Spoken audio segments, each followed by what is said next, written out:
ರಾಜ್ಯದ ಬಿಜೆಪಿ ಅಧ್ಯಕ್ಷನ ವಿರುದ್ಧ ತಿರುಗಿ ಬಿದ್ದ ಬಿಜೆಪಿಯ ಶಾಸಕ. ಅರ್ಹತೆ ಇದ್ದವರನ್ನ ಬಿಟ್ಟು ಅನರ್ಹರಿಗೆ ಜವಾಬ್ದಾರಿಯನ್ನ ಕೊಡ್ತೀರಿ, ನಾವೇನು ರಾಜಕಾರಣ ಮಾಡಲು ಬರದೇ ಇರೋರ. ಜಿಬಿ ಎಲೆಕ್ಷನ್ ಇನ್ಚಾರ್ಜ್ ಕಂಡವರಿಗೆ ಕೊಡಲಾಗುತ್ತಿದೆ. ವಿಜೇಂದ್ರರ ವಿರುದ್ಧ ಯಲಹಂಕ ಶಾಸಕ ಎಸ್ಆರ್ ವಿಶ್ವನಾಥ್ ತಿರುಗಿ ಬಿದ್ದಿದ್ದಾರೆ. ಅರ್ಹತೆ ಇದ್ದವರನ್ನ ಬಿಟ್ಟು ಅನರ್ಹರಿಗೆ ಜವಾಬ್ದಾರಿಯನ್ನ ಕೊಡ್ತಾರೆ. ಜಿಬಿ ಎಲೆಕ್ಷನ್ ಇನ್ಚಾರ್ಜ್ ಕಂಡವರಿಗೆ ಕೊಡಲಾಗುತ್ತಿದೆ. ಜಿಬಿಎ ಎಲೆಕ್ಷನ್ ಸೋತ್ರೆ ನನ್ನ ಕೇಳಬೇಡಿ ಎಂದ ವಿಶ್ವನಾಥ್.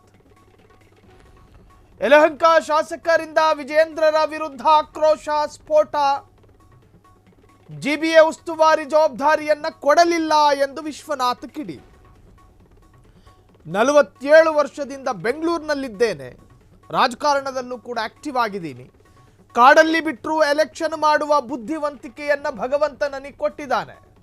ಅಂಥದ್ರಲ್ಲಿ ನಮ್ಮನ್ನೇ ಸೈಡ್ ಲೈನ್ ಮಾಡಿದ್ರೆ ಹೆಂಗ್ರಯ್ಯ ಅಂತ ಯಲಹಂಕದ ಶಾಸಕ ಎಸ್ಆರ್ ವಿಶ್ವನಾಥ್ ವಿಜೇಂದ್ರರ ವಿರುದ್ಧವೇ ತಿರುಗಿ ಬಿದ್ದಿರುವಂತಹದ್ದು. ಬಿಬಿಎಂಪಿ ಅರ್ಥಾತ್ greater Bengaluru authority election date announce ಆಗದೇ ಇದ್ದರು ಡಿಸೆಂಬರ್ ಅಂತ್ಯದೊಳಗಾಗಿ ಅಧಿಕೃತ ಡೇಟ್ ಅನೌನ್ಸ್ಮೆಂಟ್ ಆಗುತ್ತೆ. ಜನವರಿನೋ ಫೆಬ್ರವರಿನೋ ಎಲೆಕ್ಷನ್ಗೆ ಎಲ್ಲ ತರಹದ ಸಿದ್ಧತೆಗಳಾಗಬಹುದು. ಆದರೆ ಮೂರೂ ಪಕ್ಷಗಳಿಂದ ರಾಜ್ಯದಲ್ಲಂತೂ ಗ್ರೇಟರ್ ಬೆಂಗಳೂರು ಅಥಾರಿಟಿ ಎಲೆಕ್ಷನ್ಗೆ ಎಲ್ಲ ತರಹದ ಪೂರ್ವ ತಯಾರಿಗಳು ನಡೀತಾ ಇದೆ. JDS ಕಡೆಯಿಂದ ಸ್ಥಳೀಯ ಸಭೆಗಳು ನಡೀತಾ ಇದೆ. KPCC ಕಡೆಯಿಂದ ರಾಜ್ಯದಲ್ಲಿ CLP ಮೀಟಿಂಗ್ ಕರೆಯೋದು ಕೂಡ ಇದೆ. 363 ವಾರ್ಡ್ಗಳ ಪೈಕಿ 200 ವಾರ್ಡ್ಗಳು ಕಾಂಗ್ರೆಸ್ ತೆಕ್ಕೆಗೆ ಬರಬೇಕು ಅಂತ ಹೇಳಿ ಕಾಂಗ್ರೆಸ್, ಬಿಜೆಪಿಯಿಂದಲೂ ಕೂಡ ಅದೇ ತೆರನಾದ ಕೆಲಸಗಳು ಕಸರತ್ತುಗಳು ನಡೀತಾ ಇದೆ. ವಿಶ್ವನಾಥ್ ಅವರ ತಕರಾರು ಏನು ಅಂತ ಕೇಳಿದ್ರೆ, ವಿಜೇಂದ್ರರ ಮುಂದೆ ಗ್ರೇಟರ್ ಬೆಂಗಳೂರಿನ ಅಥಾರಿಟಿ ಎಲೆಕ್ಷನ್ನ ಸಮಿತಿಯೊಂದು ರಚನೆಯಾಗಿದೆ. ಆ ಸಮಿತಿಗೆ ವಿಜೇಂದ್ರ ಸೈನ್ ಆಗ್ತಾರೆ. ಆ ಸಮಿತಿಯಲ್ಲಿ ಯಾರ್ಯಾರು ಉಸ್ತುವಾರಿ ಅಂತ ಕೇಳಿದ್ರೆ ಎಲ್ಲರೂ ಸೋತವರೇ ಇರೋದು ಅಂತ ವಿಶ್ವನಾಥ್ ಹೇಳೋದು. MLCಗಳಿಗೆಲ್ಲ ಮೇಲುಸ್ತುವಾರಿ ಕೊಟ್ರೆ ನಮ್ಮಂತ ಶಾಸಕರು ಏನು ಮಾಡಬೇಕು?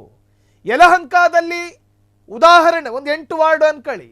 ಆ 8 ವಾರ್ಡಲ್ಲಿ ಗ್ರೇಟರ್ ಬೆಂಗಳೂರು ಅಥಾರಿಟಿ ಎಲೆಕ್ಷನ್ ನಡೆದೆ, ನಾವು ಸೋತ್ರ ನಮ್ಮ ಜೊತೆ ಕೇಳಬೇಡಿ ಅಂತಾರೆ ವಿಶ್ವನಾಥ್ ಅವರು. ಕಾರಣ ನೀವು ಅದ್ರ ಇನ್ಚಾರ್ಜ್ ಕೊಟ್ಟಿರೋದು ಯಾರೋ ಅಸಂಬದ್ಧ ವ್ಯಕ್ತಿಗೆ. ಆತನಿಗೂ ಯಲಹಂಕದ ವಾರ್ಡ್ಗೆ ಯಾವುದೇ ಸಂಬಂಧ ಇಲ್ಲ. ಅಂತಹ ವ್ಯಕ್ತಿಗೆ ನೀವು ಗ್ರೇಟರ್ ಬೆಂಗಳೂರು ಎಲೆಕ್ಷನ್ ಉಸ್ತುವಾರಿ ಕೊಡ್ತೀರಿ ಅನ್ನೋದಾದ್ರೆ ನಾನಲ್ಲಿ ಇದ್ದೇನು ಪ್ರಯೋಜನ? ಬೆಂಗಳೂರಿಗೆ ಬಂದು 47 ವರ್ಷ ಆಯಿತು. ಕಾಡಲ್ಲಿ ಬಿಟ್ಟರು ಎಲೆಕ್ಷನ್ ಮಾಡೋ ಬುದ್ಧಿವಂತಿಕೆ ಭಗವಂತ ಕೊಟ್ಟವನು ನನಗೆ. ಅಂತಹದ್ರಲ್ಲಿ ಒಂದು ಯಕಶ್ಚಿತ್ MLCಗೆ ನೀವು ಅದನ್ನ ಜವಾಬ್ದಾರಿ ವಹಿಸ್ತೀರಿ ಅನ್ನೋದಾದ್ರೆ ಇದು ನಿಜಕ್ಕೂ ಕೂಡ ಬಿಜೆಪಿಗೆ ಸರಿ ಕಾಣೋದಿಲ್ಲ ಅಂತ ಹೇಳ್ತಾರೆ ವಿಶ್ವನಾಥ್ ಯಾವತ್ತೂ ಕೂಡ ವಿಜೇಂದ್ರರ ವಿರುದ್ಧ ಇಷ್ಟು ಈ ಪರಿಯಾಗಿ ಕೋಪಗೊಂಡಿದ್ದನ್ನು ನಾವು ಗಮನಿಸಿಲ್ಲ.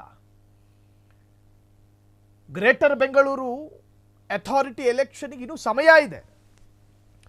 ಈಗ ಪೂರ್ವ ತಯಾರಿಗಳು ನಡೀತಾ ಇದೆ.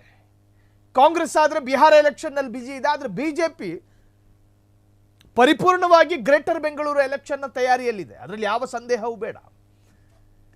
ಯಲಹಂಕದ ಶಾಸಕರು ಎಸ್ಆರ್ ವಿಶ್ವನಾಥ್ ಹೇಳ್ತಾರೆ, ಒಂದು ಕಡೆ ಯಾವುದೋ ರೆಡ್ಡಿ ಹೆಸರನ್ನು ಪ್ರಸ್ತಾಪ ಮಾಡ್ತಾರೆ.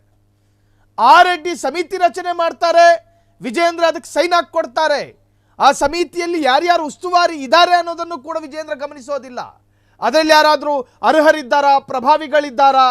ಒಂದು ಬಿಜೆಪಿ ನಾಯಕನ ಮಾತನ್ನ 10 ಜನ ಕೇಳೋ ವ್ಯಕ್ತಿತ್ವನ ಆ ವ್ಯಕ್ತಿತ್ವದ್ದು. ಅಂಥವ್ರನ್ನ ಇಟ್ಟರೆ ನೀವು ಹೆಂಗೆ ಎಲೆಕ್ಷನ್ ಗೆಲ್ತೀರಿ? ಕಾಡಲ್ಲಿ ಬಿಟ್ಟರು ಎಲೆಕ್ಷನ್ ಮಾಡ್ತೀನಿ ನಾನು.